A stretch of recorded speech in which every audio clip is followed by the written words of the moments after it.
Projek Penang South Island PSI adalah pembangunan jangka masa panjang yang dilancarkan oleh Kerajaan Negeri Pulau Pinang untuk menjamin masa depan yang mampan. Walau bagaimanapun, terdapat kekeliruan mengenai projek yang disebabkan oleh maklumat yang salah. Video ini akan memberikan fakta dan sains tentang tebus guna tanah supaya lebih ramai yang tahu. Fakta pertama, tamadun manusia telah menembus tanah dari laut selama beribu-ribu tahun.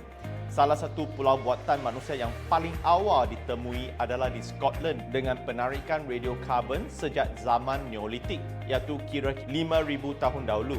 Belanda memiliki rekod penambakan tanah dengan luas sekitar 650,000 hektar, iaitu 6 kali ganda keluasan negeri Pulau Pinang yang bermula 800 tahun yang lalu. Antara projek tebus guna tanah terawal di Jepun ialah penciptaan Pulau Dejima bertarikh 1634. Kira-kira 390 tahun yang lalu, pulau ini kini menjadi tapak bersejarah. Penambakan tanah pertama Singapura bermula 200 tahun yang lalu, iaitu pada tahun 1822. Hari ini, lebih daripada 25% keluasan tanah Singapura ditebus guna. Penambakan tanah Hong Kong bermula pada 1851. Kira-kira 27% penduduk Hong Kong tinggal di tanah tebus guna. Tanah-tanah tebus guna ini masih ada, menahan perubahan persekitaran selama beratus-ratus tahun. Tamadun manusia dari benua yang berbeza berkembang pesat di tanah tebus guna. Fakta kedua, tebus guna tanah ialah strategi adaptasi perubahan iklim yang diiktiraf oleh panel antara kerajaan tentang perubahan iklim oleh Pertubuhan Bangsa-Bangsa Bersatu iaitu UNIPCC. Tabakan laut dapat mengatasi masalah kenaikan paras laut, tekanan penduduk dan kekurangan tanah. Laporan UNIPCC 2019 menyatakan bahawa penambakan tanah adalah teknologi matang dan berkesan yang boleh memberikan tahap keselamatan yang boleh diramalkan. Penyelidikan yang dijalankan di Jerman, Belanda dan Maldives dan diterbitkan pada 2020 mendapati bahawa penambakan tanah adalah strategi yang menjanjikan untuk mengurangkan risiko banjir di kawasan pantai bandar. Artikel penyelidikan 2023 yang disediakan oleh sekumpulan saintis penyesuaian perubahan iklim telah menunjukkan bagaimana penambakan tanah dan pulau boleh menjadi pendekatan penyesuaian untuk menangani keperluan masyarakat dan ekonomi selama beberapa abad. Penyelidikan itu diketuai oleh Dr. Sally Brown, saintis utama dalam penyelidikan risiko banjir di Agensi Alam Sekitar United Kingdom dan pengarang utama dalam laporan khas 2018 UNIPCC. Menurut pengarah Pusat Penyelidikan Perubahan Iklim Tyndall, Profesor Dr. Robert Nichols, usaha penambakan tanah di Maldives menyediakan cara pulau dan komuniti ini boleh berkembang maju walaupun terdapat ancaman dari kenaikan paras laut. Tidak semua pulau buatan manusia dibina untuk orang kaya seperti di Dubai. Malah, sebahagian besar tambakan tanah baru sejak 20 tahun lalu ditebus guna untuk membangunkan daya tahan iklim dan untuk melegahkan tekanan perumahan dan ekonomi di pesisir bandar.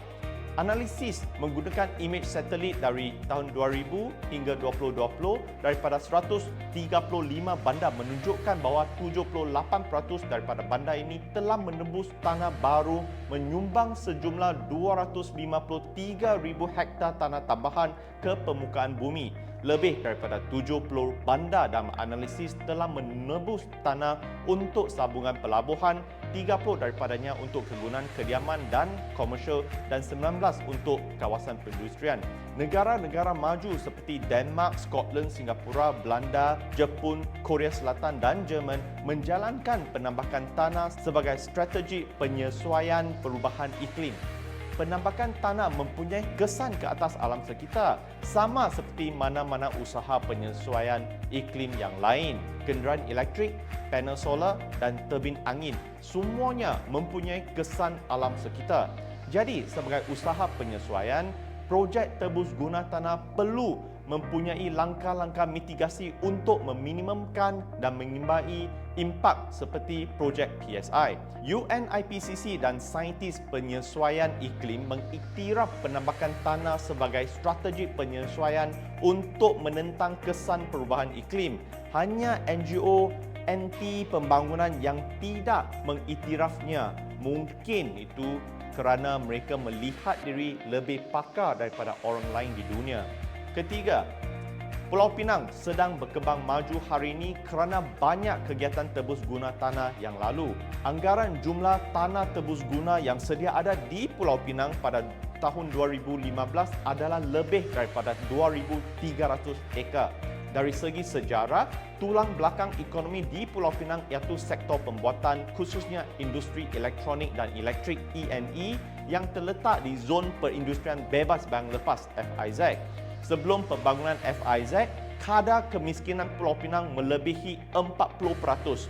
KDNK per kapita Pulau Pinang adalah 12% di bawah purata negara. Kemudian FIZ dibangunkan dengan banyak kilang masuk. Lebih 1,100 ekar tanah telah ditebus guna dari Jabatan Pulau Pinang ke Batu Mau untuk pembangunan berpusat di sekitar FIZ. Kadar kemiskinan Pulau Pinang berkurangan daripada lebih 40% kepada 2% hari ini. KDNK per kapita Pulau Pinang meningkat daripada 12% di bawah purata negara kepada kira-kira 20% di atas purata negara hari ini. Keadaan sosial ekonomi di Pulau Pinang telah meningkat dan kini dipanggil Silicon Valley of the East. Tanpa pembangunan itu, sebahagian besar penduduk Penang akan menghadapi masalah pengangguran dan kehidupan dalam keadaan kemiskinan. Di samping FIZ, banyak infrastruktur dan mercu tanda penting di Penang hari ini dibina di atas tanah tebus guna. Tanah tebus guna dilakukan di Penang termasuk Straits Key, Wellkey, Beach Street, Bandar Seri Pinang, Lebuh Raya LCE dan Kapal Sing Drive. Projek PSI melibatkan kerjasama daripada berpuluh-puluh saintis dan pakar dari pelbagai bidang serta perunding antarabangsa yang berpengalaman dalam pembangunan infrastruktur. Secara keseluruhannya, terdapat 23 pakar yang terlibat dalam penyediaan penilaian kesan alam sekitar untuk PSI. Pakar-pakar ini mempunyai kelayakan PhD dan sarjana dalam bidang geomorfologi, kejuruteraan hidrolik, hidrogeologi, ekonomi, zoologi, biologi, sains tumbuhan dan tanah, kejuruteraan alam sekitar, geografi, sains lautan, kejuruteraan air, kejuruteraan awam, kejuruteraan pantai, biologi pemeliharaan, botani, biologi akuatik dan aquaculture. Perancangan dan reka bentuk PSI yang berkaitan dengan kebimbangan iklim, lokasi dan kenaikan paras laut telah menggabungkan garis panduan, kajian dan unjuran daripada UNIPCC, Institut Penyelidikan Hidrolik Kebangsaan Malaysia, Rangka Kerja Bandar Rendah Karbon, Royal Haskoning DHV Belanda dan Danish Hydraulic Institute. Oleh itu, reka bentuk pelata minimum pulau pertama PSI adalah 3 meter di atas paras laut purata dengan mengambil kira kejadian bersama air pasang dan gelombang ribut 1,000 tahun. Seperti yang anda lihat, sains di sebalik tabakan laut secara amnya dan khususnya PSI adalah sangat diyakini. Pertama, tamadun manusia telah menebus tanah dari laut selama beribu-ribu tahun. Kedua, saintis penyesuaian perubahan iklim teratas dan UNIPCC telah menetapkan bahawa tambakan laut boleh menjadi strategi penyesuaian yang berkesan. Ketiga, Pulau Pinang berkembang maju hari ini kerana banyak tebus guna tanah yang dilakukan sebelum ini.